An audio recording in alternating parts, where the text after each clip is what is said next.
আসসালামু আলাইকুম। বিসিএস ভর্তি পরীক্ষা সহ বিভিন্ন গুরুত্বপূর্ণ প্রতিযোগিতামূলক পরীক্ষায় ইংরেজি সাল থেকে বাংলা সাল বের করার বিভিন্ন প্রশ্ন এসে থাকে। তো এক্ষেত্রে আসলে ওইভাবে মুখস্থ করে মনে রাখা সম্ভব হয় না। তা আমরা যদি খুব সহজেই একটি ছোট্ট ট্রিক্স শিখতে পারি, তো সেক্ষেত্রে আর মুখস্থ করার কোনো প্রয়োজন পড়ে না। এক্ষেত্রে আপনারা খুব সহজেই 5 সেকেন্ডের ভিতরে যে কোনো ইংরেজি সাল থেকে বাংলা সালকে কনভার্ট করতে পারবেন। তো চলুন আজকে আমরা শিখি কিভাবে খুব সহজেই ইংরেজি সাল থেকে বাংলা সালে কনভার্ট করব। তো এই জাদুকরি ট্রিক্সটি হচ্ছে, যে কোনো ইংরেজি সাল থেকে আমরা যদি 593 বিয়োগ করি তাহলে সরাসরি বাংলা সালে এসে পড়বে। চলুন একটা উদাহরণ দেখি। 1971 সাল বাংলা কত সন? তো এক্ষেত্রে যদি আমরা 1971 থেকে 593 বিয়োগ করি তাহলে 1378 সনই হচ্ছে বাংলা সন। তো এক্ষেত্রে আমাদের একটি বিষয় লক্ষ্য রাখতে হবে যে বাংলা সন শুরু হয় 14 এপ্রিল থেকে, মানে একটা বছরের 2টা বাংলা সন পড়ে। 14 এপ্রিলের আগ পর্যন্ত একটা, এবং 14 এপ্রিল থেকে 14 এপ্রিলের পর পর্যন্ত আরেকটা।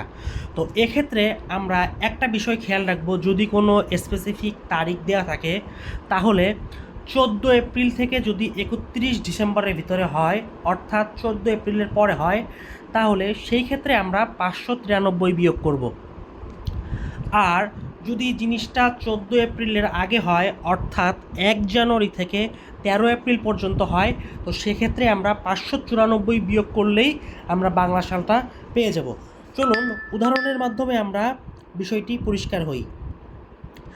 1952 সালের 21শে ফেব্রুয়ারি বাংলা কত সন?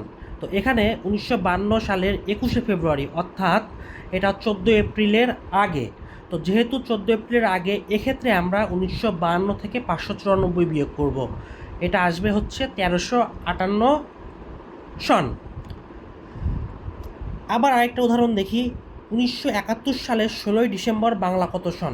তো যেহেতু 16ই ডিসেম্বর হচ্ছে 14 এপ্রিলের পরে, অর্থাৎ 14 এপ্রিল থেকে 31 ডিসেম্বরের মধ্যে, তো এক্ষেত্রে আমরা 1971 সাল থেকে যদি 593 বিয়োগ করি তাহলে আমরা বাংলা সালটা পেয়ে যাব।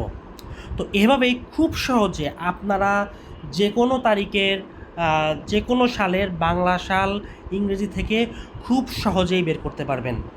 তো এরকম আরও বিভিন্ন গুরুত্বপূর্ণ ছোট ছোট ট্রিক্স পেতে আমাদের চ্যানেল সাবস্ক্রাইব করে আমাদের পাশেই থাকুন।